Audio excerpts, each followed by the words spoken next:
everyone. What's up? What's up? This is Amy, And I'm Olivia, and this and this is is Girls Girls Gone Gone Spooky. Spooky. Ooh.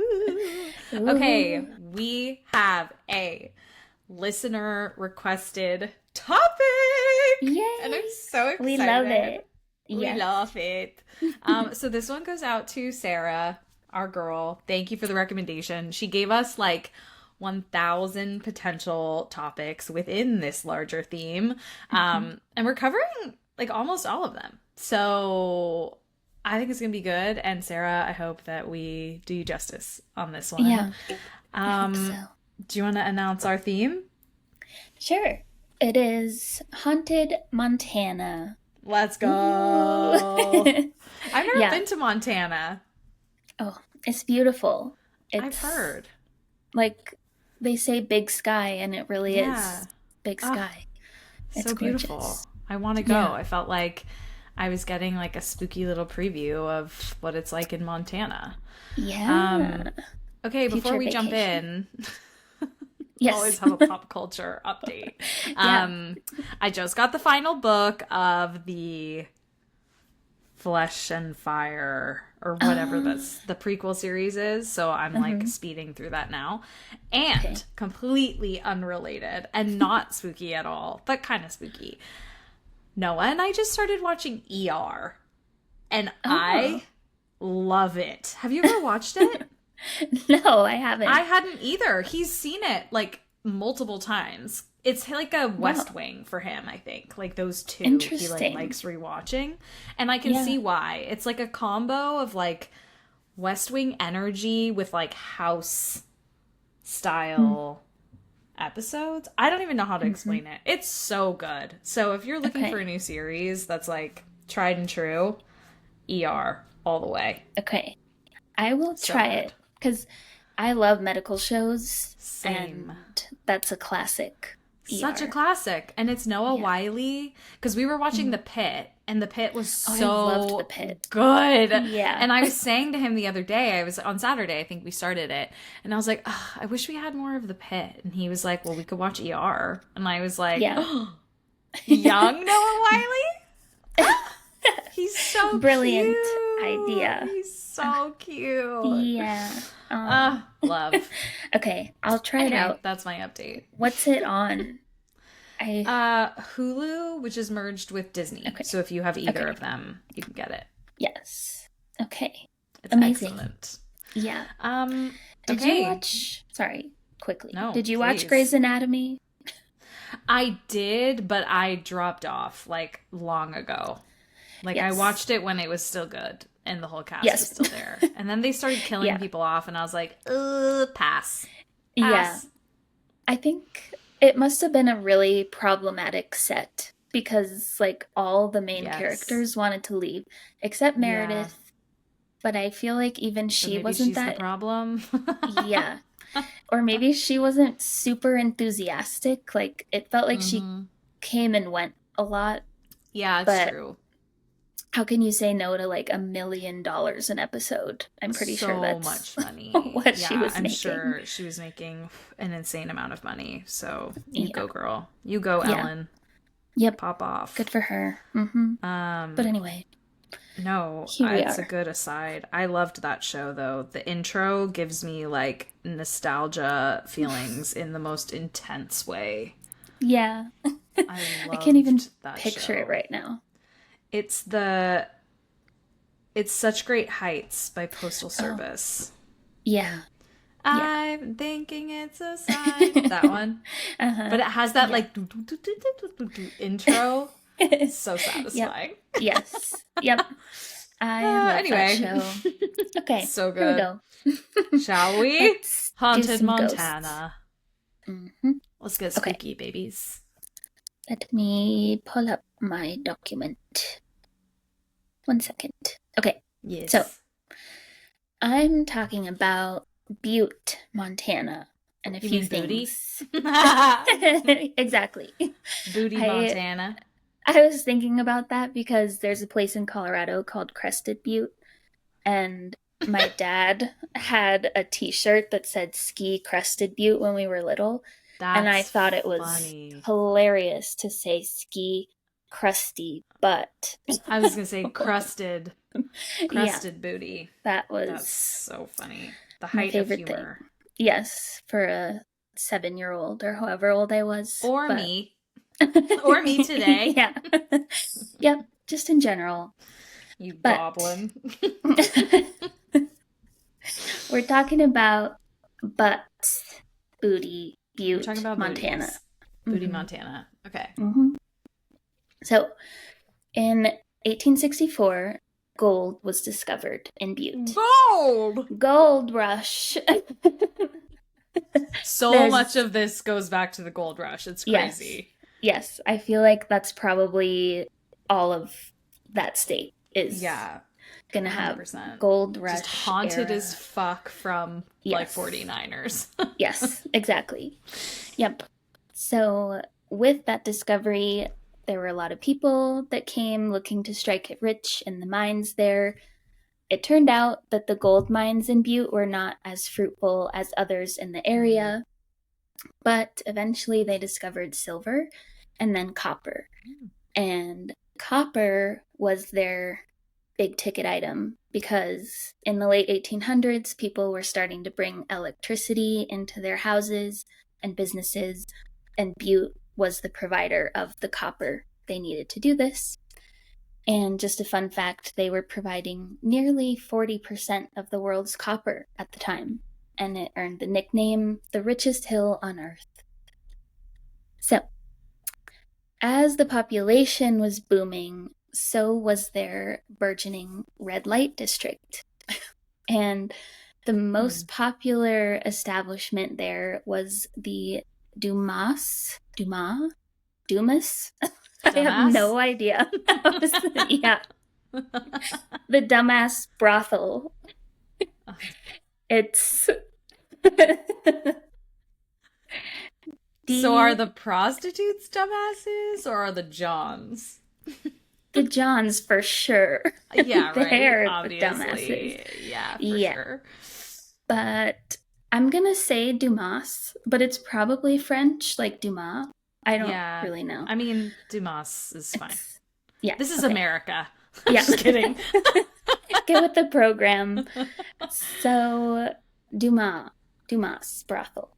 It was opened in 1890, and it was in operation all the way until 1982, which makes it the longest continuously operating brothel in the U.S., which I thought was really interesting. So I think they rebranded as a hotel at one point, but it was still a brothel. Okay, but this building has 3 floors. At the time of the 1880s, the top floors were for wealthy men to meet the more upscale sex workers of the time, while the basement was for the working man, and in Butte that meant miners. And since the miners were shift workers, the brothel was open 24 hours a day to meet their needs. Poor women. Yeah. Ew, to meet their needs? Gross.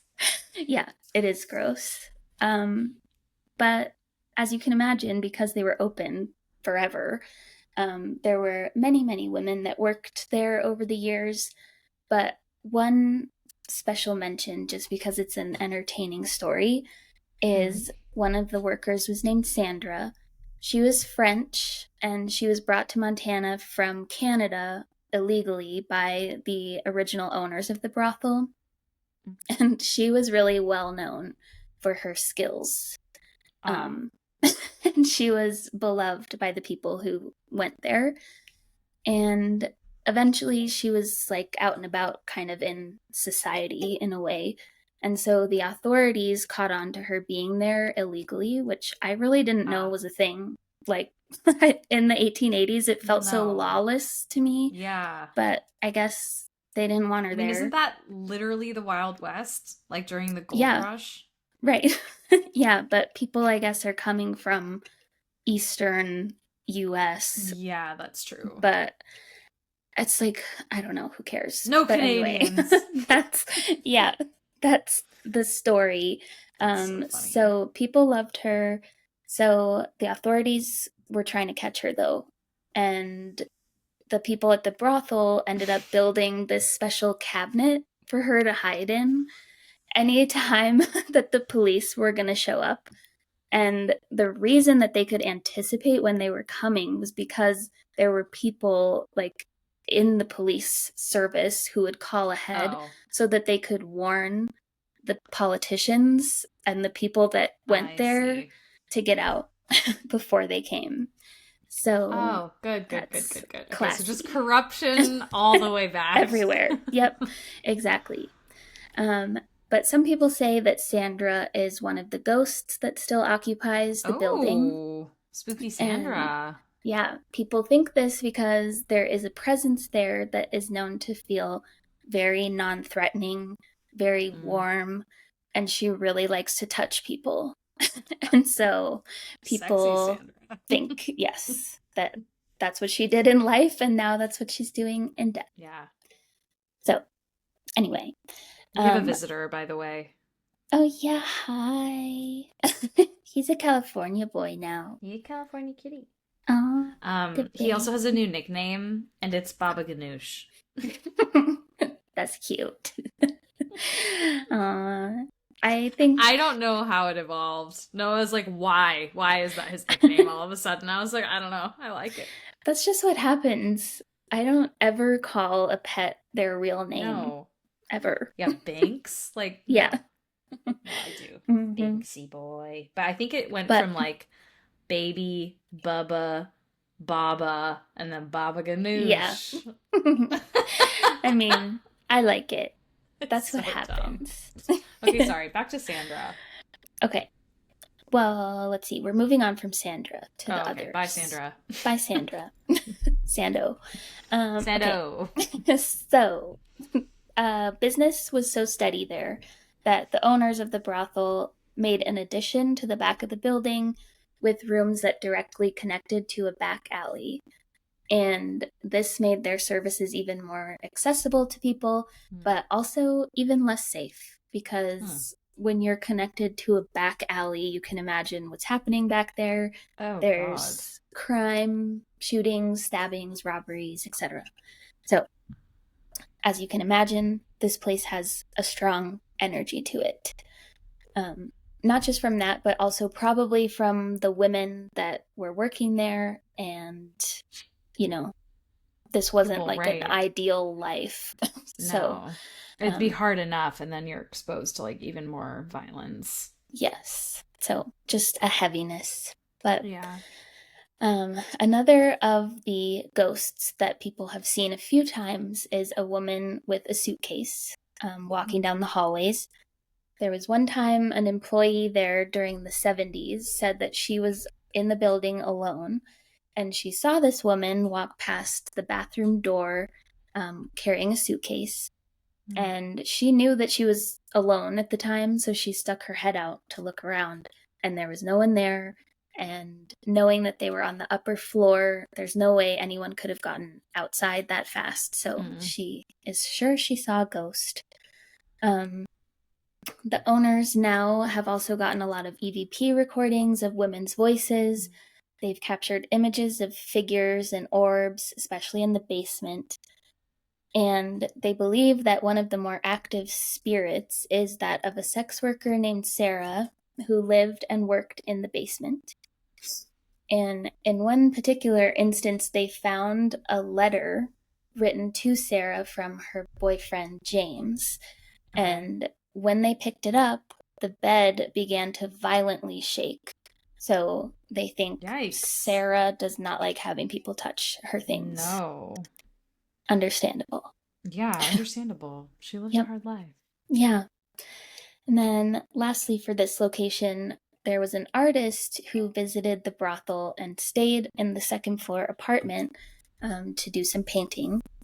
But every time that she sat down to work, she felt compelled to paint this same face of a woman that she had no idea who it was, had never met them. And she felt haunted by this person in this image. And eventually she was like, I can't do this anymore. So she left, and she left the portraits behind. And they depict a 40-ish year old woman wearing a hat and a coy smile. And there's no way to say who she is, but probably one of the women that lived there. So that's the brothel. I mean, like, not like scary hauntings though. Like, no one's like, get no one's out. Evil. But like spooky. It's residual just, energy vibes. Yeah, it's very active there. Yeah. Okay. Yeah, I accept. Yep, it's okay. Okay, on to the next one is the Old St. James Hospital. We always have to have a hospital. Always. Yep. Was it also maybe like an asylum or? Apparently not, but I mean, it opened in 1881, so I feel like old things were happening in there that wouldn't happen now. Especially to women, I'm sure. Yes, exactly. Yeah. So, opened in 1881, operated as a hospital until the 1960s when it fell into disuse. And this is supposedly one of the most haunted locations in Butte. But surprisingly, I had a hard time finding any specific stories from here. Like, I found a few comments on Reddit from people saying, like, I took a ghost tour and it felt horrible in there, or I broke in there and I caught some weird stuff on my camera, but there's not any, like, repeat characters in there to talk about. So it's just a dark place. I did find, though, that the current owner of the building said in an article last year that he's planning to convert it to office space and affordable housing. So if we keep an eye on Reddit for the next few years, I'm sure there will be some stories posted when people are living in there. Yep. That's for sure. We'll just have to mark down the address, put a Google alert on it. Exactly. Yep. But while I was pity the fools who unwittingly rent there. I know. But also affordable housing, like, people might not have a choice, and then you're stuck in this ghost-infested hospital. That's horrible. Maybe they'll sage the land before they start building. I hope so. Put some good vibes into it. Yeah. Bury some crystals in there. Yes. Something nice. But while I was looking for stories about this, I came across a Reddit post. It was written by Apprehensive Scene 87. And this had a lot of stories. Oh my god. About Butte in general. Okay.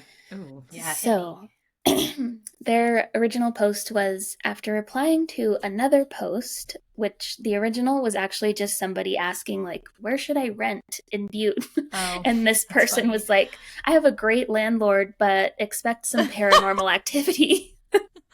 That's funny. And people are like, go on. Yeah, exactly. So then they made this post saying, after replying, a lot of people showed an interest in my otherworldly experiences in Butte. My roommate and I lived in an apartment building in Uptown Butte, kitty corner from the abandoned hospital. Our apartment was on the second floor corner of the building with wraparound windows, all directly facing the hospital across the street. I have a ton of stories from a few different places, but as you can imagine, the majority of our craziest experiences come from living in that apartment. Ask me anything. Would love to get a thread started. And then people commented on certain things, and this person gave a rundown of everything that happened. So they said, from shadow people, a small toy car appearing in the apartment, strange dreams, inability to sleep and touching, conversations through a ghost app, strange person sitting across the street in the doorway to the hospital for hours at a time. No. I know. I hate that one. And they said around 3 a.m, of course, every night. Strange small creatures in the street, strange cat behaviors, extremely heavy objects being shoved. Hold on. Strange small creatures? I know. A question mark on what? Okay, continue. And no one called that out. So we'll never know, I guess, unless I comment and say, please expand on all of this. Say more words on small mystery creatures, yeah, please. Exactly. And yeah, they kept going. Heavy objects being shoved, extremely eerie drives home from out of town where I had almost complete amnesia. My roommate coming across a dog that was just wrong, in quotes, wandering the street. And my roommate waking up to a shadow watching her from outside the window. Oh, fuck that, dude. Fuck. Yeah. No. Fuck that. And rightfully, people were like, I'd like to hear the story of the shadow person. Yeah, so no. They wrote that one down. Why that one? I know. Okay, I'm ready. I'm shaking it off. But interestingly, both of the stories that they really expanded on were from the roommate, not their own story. So anyway, but they say for the shadow person, my roommate used to watch her sister's house in Uptown Butte when her and her husband would go out of town. It was Uptown a fairly old house. Exactly. Uptown Butte. And let's see. The house was early 1900s. And every time I had gone over there, there was an eerie energy in the house, especially in the basement. On the first floor, when you walk into the house, you enter through a sunroom and then through another door into the living room, blah, blah, blah. But there's windows that you can see through both the sunroom out to the front lawn. One night, she had been watching TV with the dog and fell asleep on the couch. In the middle of the night, she woke up, and before sitting up on the couch, she opened her eyes and saw a tall, shadowy figure with bright, glowing eyes watching in on her from the front yard. Immediately, she closed her eyes and pretended to still be asleep. As she laid there, freaking out, after a few minutes, she finally decided it would be best to get up and pretend she didn't see anything / not look out the window. Oh my God. But as she pretended to wake up, she saw from the corner of her eye the figure turn away and walk away to the side of the house. Obviously, we had dealt with a lot of weird things up to this point, so a few hours later, around 4 a.m., she went back to bed for the night and called me the next day to tell me about it. So, who knows what that was? I hate that. Yeah. And then this poor roommate, because someone asked the OP to expand on the dog that was wrong story. Ugh. And here's what they said. So on the west side of Butte, there's a strange bridge that goes right by the highway. And I'm going to spare these details because one piece of history of this bridge is that there was a pretty violent lynching there. And so we'll leave it at that. But people feel really weird in this area and sometimes even see shadowy figures on the edge or like moving across the bridge. But they say my roommate has always loved going on long drives late at night when she was trying to clear her head or get out of the house. When she goes on her drives, a lot of the times she likes to drive in silence without the radio or anything else. It's meditative for her. She usually avoids this area in general, but one night she was driving and ended up passing over the bridge in the early hours of the morning.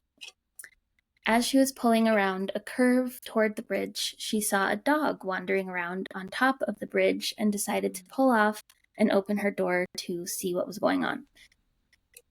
As she stopped and opened her door, she immediately had an intense primal fear as the dog trotted toward her open car door. Right away, she slammed the door closed and sped off the bridge as fast as she could before going straight home. She rarely ever goes over this bridge now, and she all out avoids it, particularly if it's at nighttime. Ew. Yeah. So, that's very scary. I don't like that. No, I don't know, like, was this a, what is it? I was gonna say the word, Flush but... pedestrian? Oh, yeah. Yes, yeah. It seems too far away from the area where those are, but I guess they're kind of everywhere now. Yeah. I mean... I don't know. Or maybe there's something different or called something different, but... Yeah, true. Who knows? But if she got a weird vibe, I trust her. Yeah, I... Pass. Yeah, pass. But then lastly, a few like quick comments that people gave on this post. One is from Silky Tomato Soup. They said, I used to work in the courthouse in Butte years ago. The basement always had a creepy vibe, but there was one area in particular that really bothered me. There were a lot of shadows, and it always felt like things were in there watching. Shortly after I left that job, they rediscovered that the old gallows were stored in the back of that area. Oh, shit. So, yeah, something Ew, dude. upsetting down there. Because it's one thing when you know it was a fucked up area and then you feel something. It's the other when you feel something and then it's confirmed. And then find out. Yes, exactly. Yeah. And then it all makes sense. And then they also said they lived in Uptown in an old miner's bunkhouse. And black mist would form out of nowhere and move down the hallway. My little ones would always talk about the old man with a beard who would visit their room. Ew! And they didn't like when he would visit them at night because it would scare them, but they didn't mind seeing him during the day. So he was nice, just had bad sense of timing. Yes, exactly. Okay. But also I feel like it's so weird to see a ghost in the daytime. I mean, I know that happens, but definitely happens, he's just hanging out. The veil is thinner at night. Isn't that like the argument? The reason, I think so. Yep. Yeah. And then 2 comments from... If I saw dark mist coming down my hallway... Nope. I wouldn't even pack a bag. I would get things and I would get out. Yeah. I think that's the right reaction, because what is that? But some people are just more, like, I feel like higher tolerance, or they're used to it because they are so... They see the shit all the time. I don't know. Yeah, that's true. I don't know, man. I don't like it. I can't relate. I would be gone. Terrified. Yeah. Yep. Okay, then we have 2 final little stories from 2 separate deleted users. So the first one is, years ago, before it was turned into condos, my band in high school rented out a corner suite of the Metals Bank for rehearsals and partying, in parentheses.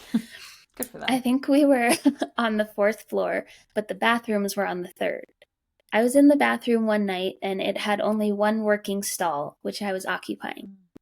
I was sitting there doing my thing when the broken toilet next to me flushed, and there were distinctive sounds of footsteps leaving the bathroom.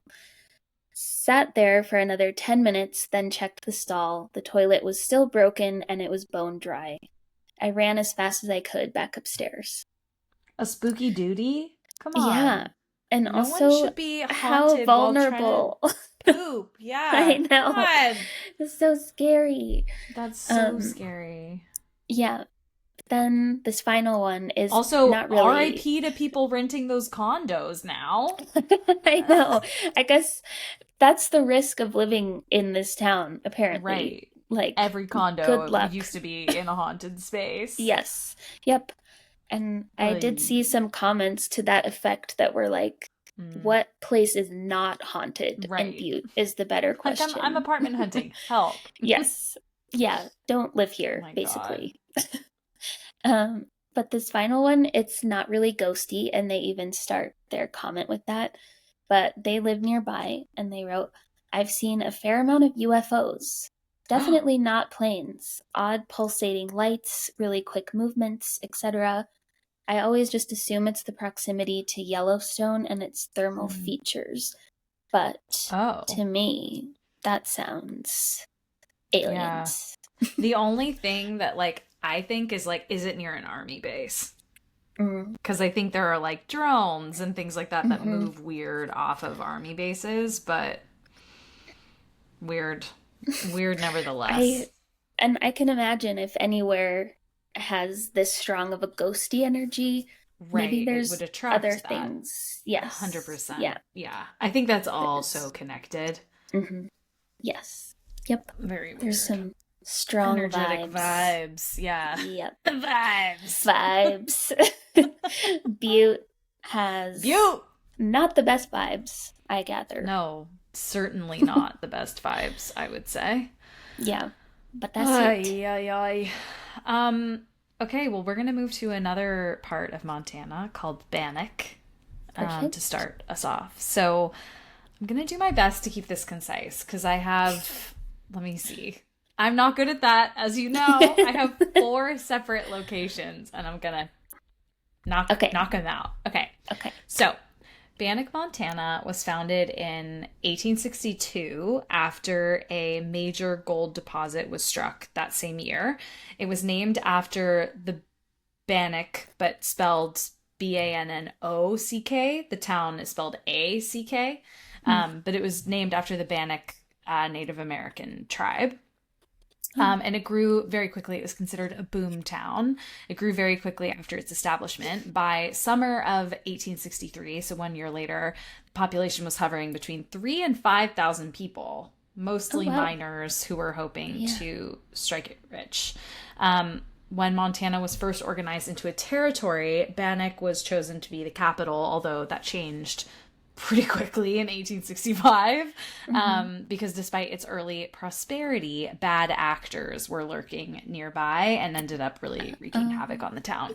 So a group of prospectors had discovered this enormous amount of gold, around $200 million worth in today's dollars. So a whole lot of gold. Yeah, crazy. And with the people who influxed into the town came crime, which was super common in this time everywhere. So it's not specific to this space. Yeah. The gallows were set up right beside the schoolhouse. Oh, perfect. Yeah, so already kind of an eerie setting. And it has a bit of a gruesome history. Like, just because of all of the crime that was there were 7 executions in a matter of 14 months. So it's like a lot of death. One building in this very small town is known as the Crying Baby House, as it's said to have been used to quarantine sick children to stop the spread of scarlet fever. So people still hear children like running around, laughing, crying, all of that from this house. And it is a ghost town today.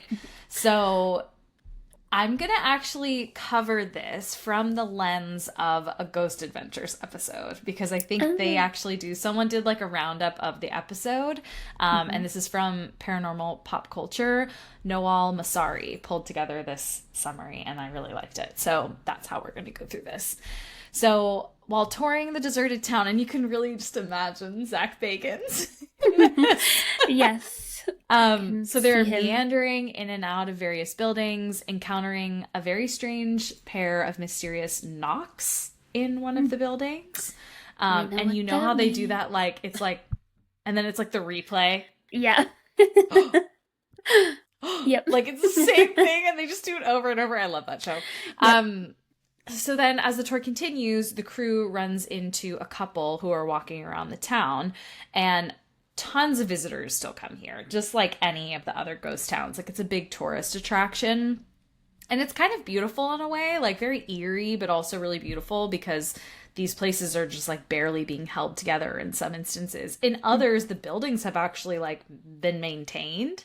So there's a bit of a mix of that here. So they run into this couple. As it turns out, the man's great-grandfather actually lived in the town of Bannack. And both his grandfather and father were born there. And he himself used to run the Bannack Visitor Center. So he was like a bit of an authority in Bannack. So he says that he believes spirits or ghosts do inhabit the area, but he was never fearful of them because he told the spirits that he wouldn't bother them if they didn't bother him. So he felt like they had like a personal agreement. Next, the group speaks with a local resident named Stan, who happens to collect strange photos of Bannack from other people. One in particular that he shows to the Ghost Adventures crew, which is taken from the pulpit in the church, shows a couple of people seated in pews on one side, and on the other side, there's a white figure seemingly seated with his arm resting on the back of the pew. Whoa. But there was no one there. They did closer inspection. They, ruled out it being a lens flare or some kind of human error interference because it really looks like a humanoid figure leaning there. A state park employee named John was sort of acting as their tour guide to this, through this whole little tour or episode. he then takes them to the Hotel Mead, which is like one of the most famous stops in Bannack. Has a very sad history. The most commonly seen spirit of the hotel is that of young Dorothy Dunn. And her story goes something like this. So one nice day, Miss Dunn went wading in the nearby Dredge Pond, which, like, ugh, with her sister and a friend. Sounds terrible. Unfortunately, the girls went out too far and things took a turn for the worse. A 10-year-old boy happened upon them struggling and managed to save 2 of them, but by the time he pulled Dorothy out of the water, it was too late. They carried her to the hotel where they tried to revive her, but she had died. So the crew then speaks to a man named Francisco, who has been an eyewitness to a lot of paranormal activity at the hotel. He recalls the incident saying that, well, an incident of his, saying that he was touring the hotel when he heard a little girl's voice say, "Hi, Daddy," and then felt something push him down the stairs. Oh my God. No. Scary combo. Yeah. Yeah, I don't know. He says that had he not caught himself, he believes he would have been seriously hurt or maybe even killed. But because I think he's just like uncarpeted, like hard wooden stairs. Yeah, I'm sure. Yeah. When he returned home that night, it seemed that something maybe had followed him home because he says that he was awoken around 1 a.m. by strange sounds in the kitchen. And when he went to see what the noise was, he says that he saw a young child playing in the kitchen, his young child playing in the kitchen as if another child were present. As soon as he realized this, he then felt a strong burning sensation on his back, which later developed into scratch marks. Oh, God. Yeah. So don't follow anyone home. Right. So, and it feels like to me that, like, I almost feel like it's 2 different things. So, like, could be 2 different things. So, like, a little girl's voice saying, "Hi, Daddy," like, and then his kid playing with a mysterious kid, like, that's a demon for sure. Yeah. Or there's a little girl spirit that has a demon following it around. You know what I mean? So it's like, "Hi, Daddy," and then the demon shoves the guy. The demon. Right.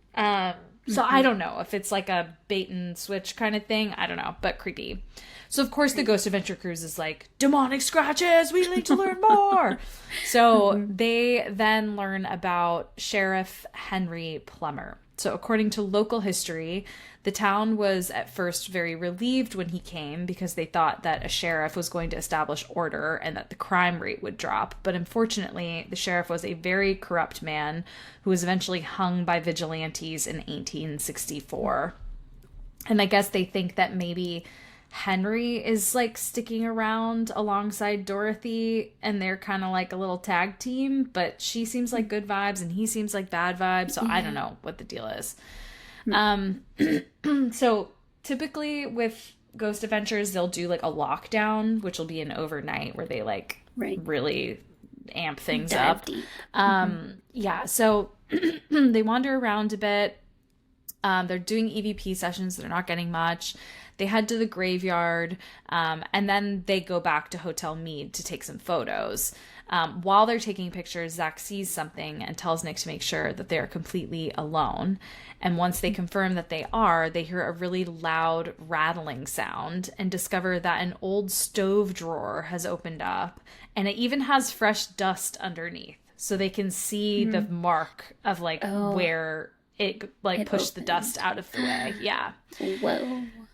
So then they go back through the photos and they notice this like black anomaly in the corner of the only out of focus shot in the set of photos. So there's like something weird. And when they zoom in on this like black misty kind of thing, they see a face there. So yeah. They show John and he's like, "I've never seen something like that, but like that's creepy as hell. And also, like, I keep everything shut in there. So, like, I would not have, like, left the drawer open, even if they didn't hear the sound." So, they go to the crying baby house. And almost as soon as they enter, they can hear footsteps upstairs. So then, of course, Zach starts, like, goading the spirits that terrorize this poor guy, Francisco. And then he sends Aaron upstairs to check it out because he always does that. He's like, "Off you go, Aaron," into, like, the scariest situation. Yeah. So They use all these different devices to try and like basically get baby like children, I guess, in the crying baby house to engage with them. And then they start to see these like lights shining, flashing on their faces, and even the images, like the photos that they take, start to reflect that there are these like lights, and they can't figure out what the source of it is. So there's some like weird stuff with the spirit box session at the Hotel Mead. But a man's voice is caught on camera during the spirit session, not through the spirit box, saying hate, hurt. And Zach said that when that voice came through, he felt like kind of paralyzed. And then he goes downstairs to try and like kind of like shake it off. And as he's going downstairs, there's this big bang that's heard from the upper level where they have cameras running. And at that exact same moment that the sound is heard, this light anomaly is seen like slamming into the wall. Whoa. So there's just like a lot of really weird shit. So yeah, intense stuff. Yeah, they're of course like goading the spirits, like if you're here, make a sound, and they immediately hear like banging and footsteps behind them and all this stuff. So some of the voices that come through the spirit box, one is a little girl's voice saying mama. That's in the crying baby house, which is just really sad. And then they're split up in two locations at this point, and someone says 6 men apart, and the guys freak out because they're like, what the fuck, like they know our group size and that we're not all together.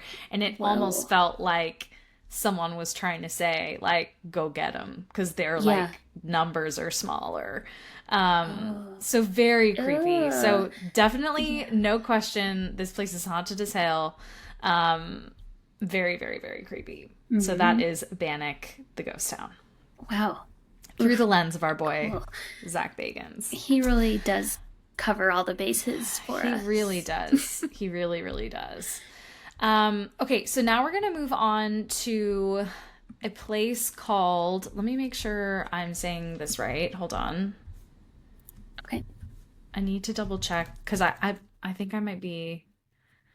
Okay, so it's the old Montana prison, and I can't remember... Okay, it's in Deer Lodge, Montana. I want to make sure I'm, like, saying the right places. Yeah. So, this article is from Visit Southwest Montana, and it is an article about someone who... They wrote this right around Halloween, and they signed up for a ghost hunt with a Chicago-based company called Ghost Hunts USA. And I think I've done a Ghost Hunts USA thing before, and they're very fun. Yeah. So the event was to take place from 8:30 p.m. until 5 a.m. Overnight. All-nighter. Like fully fucking overnight. And he's I will be the first to admit I could not imagine what would possibly hold my interest for 9 hours and like not sleeping. I was like planning on leaving partway through so I could like go home and get some sleep. And he was like, boy, was I wrong. So they spent 4 hours with the group, and then another 5 hours of personal time exploring within the walls of the old prison. So that includes the admin building, the Gen Pop or general population cell blocks, the library, the death tower, the chapel, various isolation cells, and of course, maximum security. So a little bit of background on the old Montana prison. This person, I can't remember if I said this, is also like a self-proclaimed skeptic. I've never had an experience. I guess I'm open to it existing, but like never, whatever. So the old man, wow. Old man. Old man prison. Montana prison, now a museum complex, served as the Montana State Prison from 1870 until 1979, when the last prisoners were moved to a new facility west of the town. The most well-known incident at the old Deer Lodge prison, which made international news, was the 1959 riots. And during these riots, inmates held the prison for nearly 36 hours, locked guards in the hole, murdered the deputy warden and held the warden hostage, demanding better conditions before the National Guard was called in, and the incident ended with the murder-suicide of Lee Smart and Jerry Miles, who had organized the riot. So, really fucking violent. Yes. And that was towards the end of its run. That was 20 years before it closed. So, and I'm sure if they were protesting the conditions, it was not great. Yeah. So, horrible. Countless scars in the history of this prison, and obviously for the well-known story of Miles and Smart, but there are hundreds of other stories from the inmates at the old prison. While many served their sentences and moved on, some in life, some in death, others are said to have never left the prison, and there's absolutely an undeniable energy within the prison walls. So they experimented with some tools during the ghost hunt. One was a trigger device. They did recorders and a bunch more while they were asking spirits to make their presence known. They started with a vigil in front of the Gen Pop cells and then participated in 3 different rotations in maximum security, the chapel, and the admin building. And it wasn't until they were exploring the prison alone that they felt a truly unexplainable presence.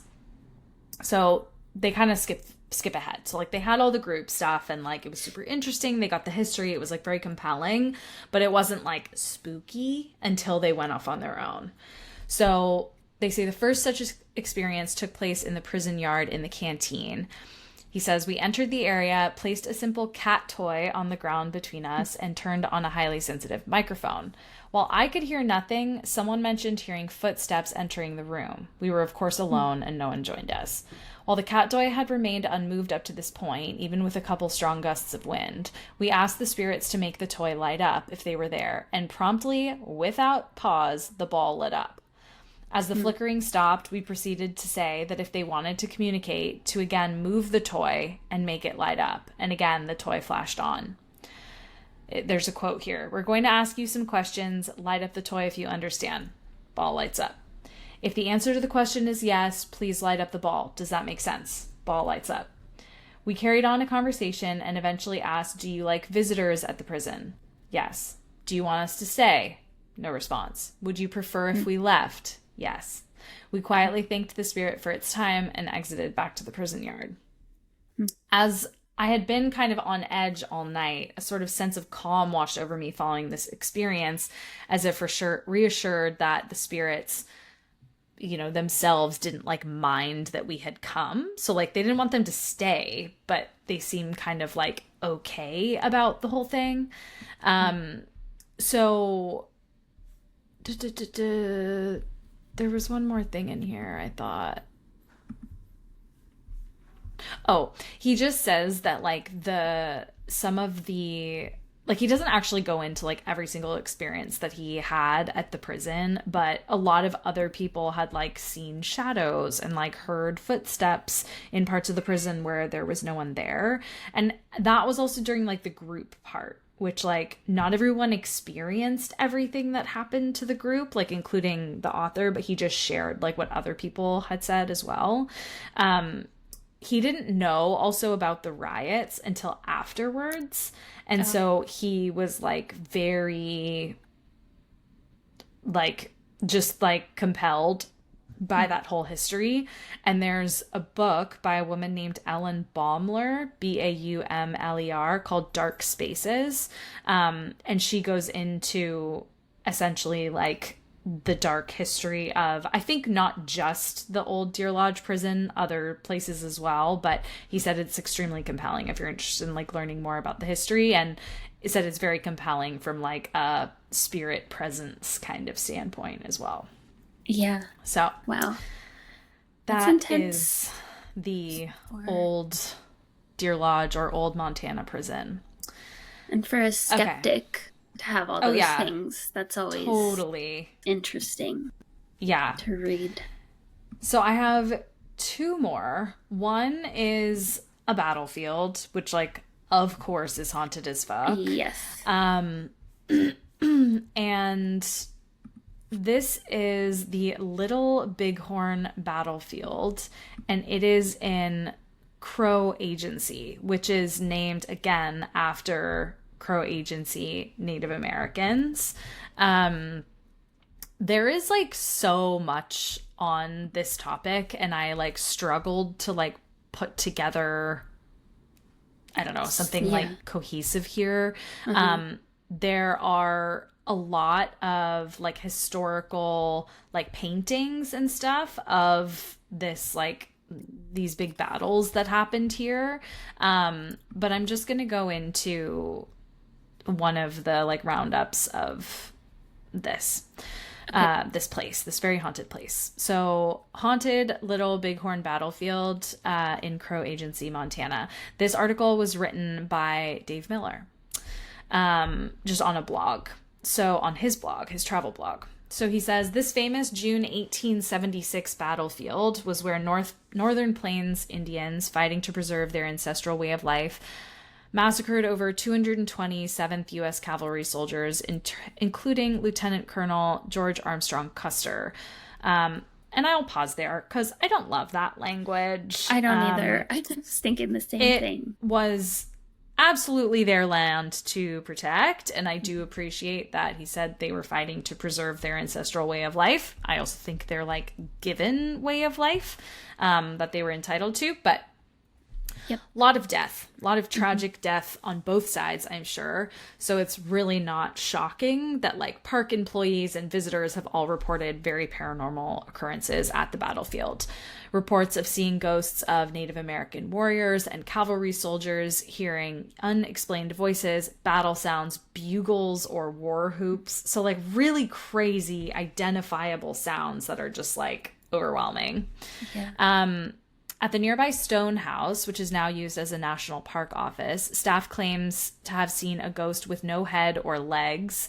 They've heard footsteps and seen doorknobs turn by themselves. That would send me. That would send me into the stratosphere if I saw a doorknob turn on its own. At the time, he couldn't enter the Stone House due to COVID restrictions, but he talked to Ranger Steve Adelson as he relayed his personal experiences, including seeing and following a short distance the apparition of a cavalry soldier. And I thought that was interesting because like you usually can't follow a ghost, but he did. That's cool. And next to the Stone House is the Custer National Cemetery, which is the final resting place of 5,000 early Indian War soldiers, scouts, military families, and more recent veterans. So like a big veteran burial area beyond this time as well. Yeah. After interviewing the ranger, I began my investigation at Custer's Last Stand Hill. Custer's Last Stand is like the like photo that is depicted. So the hill was where 41 cavalrymen shot their horses for breastworks to make their final stand. I don't really understand what that means, but it was a last stand. Custer and his brother Tom were two of the casualties that occurred there. Very menacing, dark storm clouds formed above as if the spirits of the soldiers and Native Americans were telling me to postpone my investigation. Ooh. He's got a little edge of drama in here, yeah. So he hikes down past Deep Ravine Trail and over Greasy Grass Ridge. I love all these names. And he started to hear gunshots.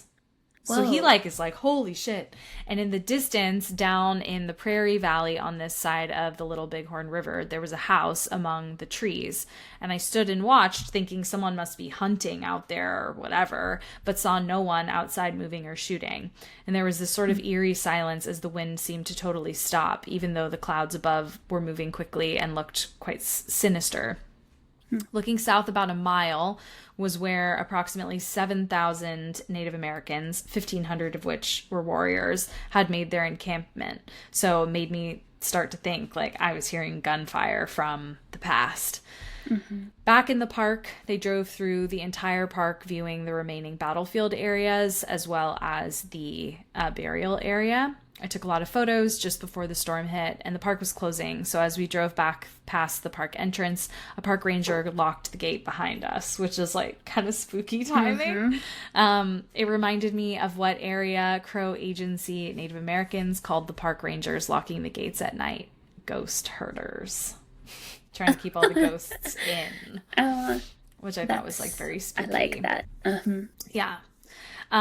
So the last place I have is My guess is it's pronounced Havre, but it's definitely French, Havre. So Havre, but I'm not going to say it with a French accent, so I don't sound like an asshole. But Havre. So I am going to talk a little bit about a couple parts of this town. So in the summer of 1905, Havre suffered a great fire that would destroy most of its main street, and some saw the reconstruction as a chance to spruce up the town.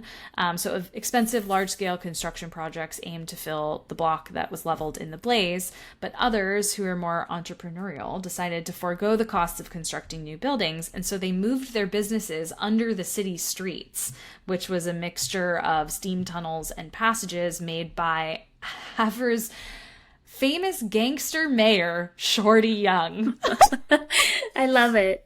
Shorty. Yeah, so it was this early Americana, like this gangster became mayor and was like, let's build secret tunnels to connect my nefarious businesses. Yeah, and so of course. They did. Probably bootlegging, I'm sure. Literally, exactly. So it flourished. It was like a mall. There was a dentist office, a pharmacy, a saloon, an opium den, an opium den, and a brothel.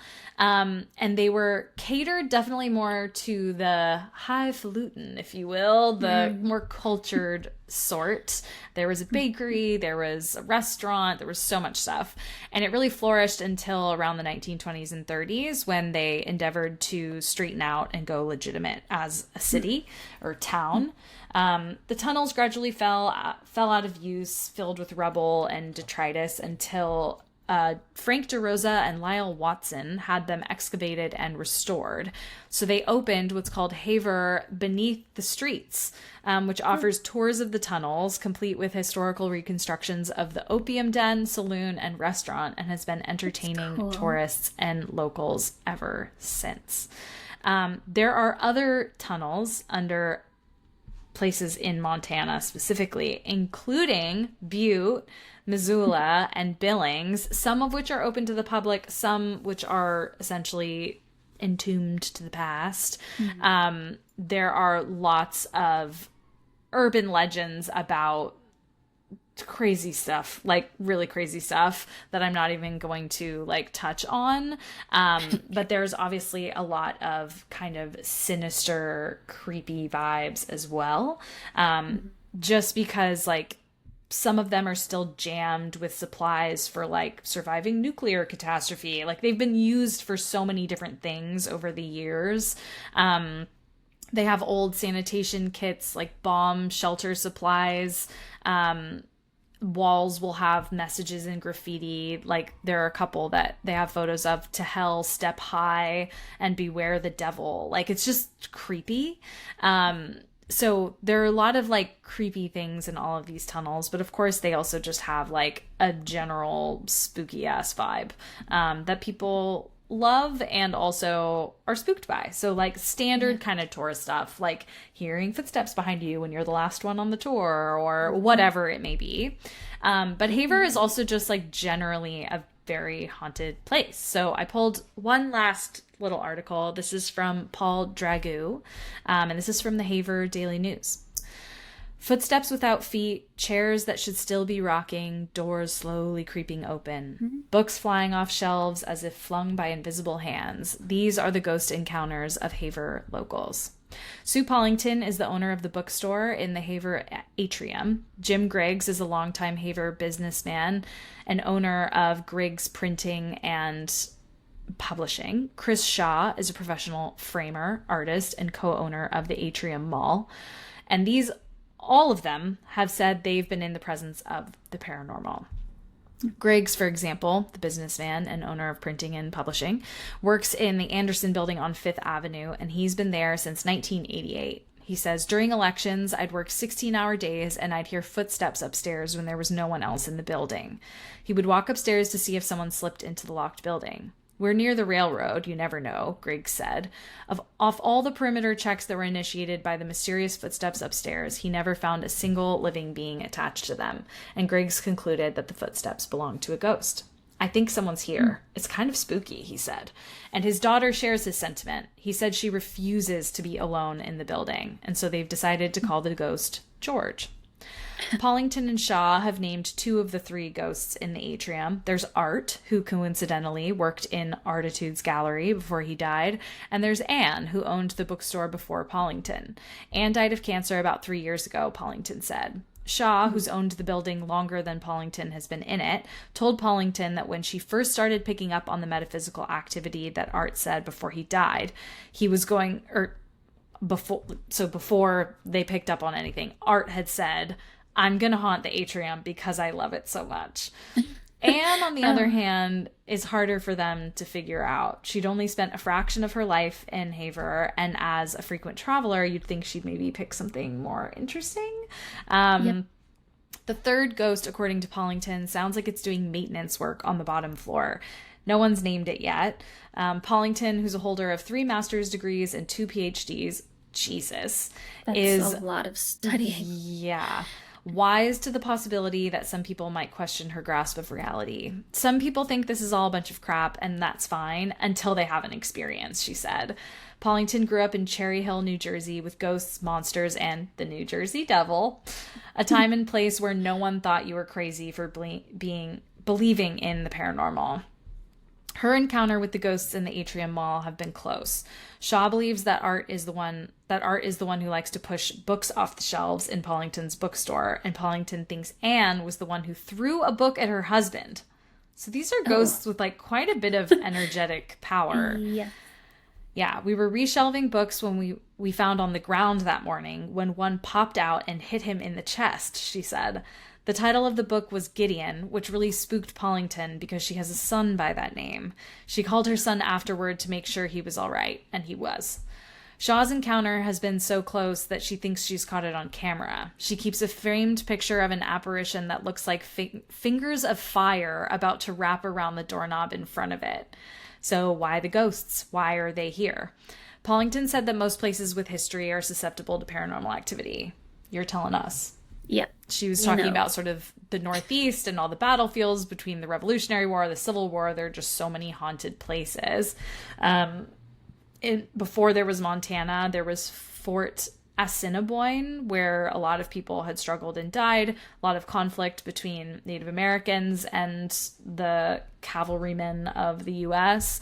And then they also touch on a couple of other places in the town. So the Park Hotel allegedly is very haunted. The Oxford Bar has also people have experienced hauntings there. The Underground Hotel and Havre's underground tunnels have hosted lots of fights and death, and all of these folks believe they're definitely haunted. There's a house that will not sell on 4th Street that is absolutely haunted. Lots of churches that seem to be haunted. And they really all just speculate that it's, just so much death and history of this place. But books have not ever stopped falling off of those shelves, she says. So she has some little devious ghosts in her presence, it seems. Sounds like it. Yeah. Yeah. The creepiest one, though, is the Hi Daddy and getting shoved down the stairs. So yeah, that's unacceptable. I hate that. Yeah. No, thank you. No, thank you. No, so that's it for Haunted Montana. Haunted as hell, y'all. Just a few little things going on there. Just a few little things. Just a handful of ghosts. Yeah. Wild. Mm-hmm. Oh. All right, friends. Well, we're signing off here, but we will see you again next week. And until then, we will. Stay spooky. Stay spooky. Bye. Bye.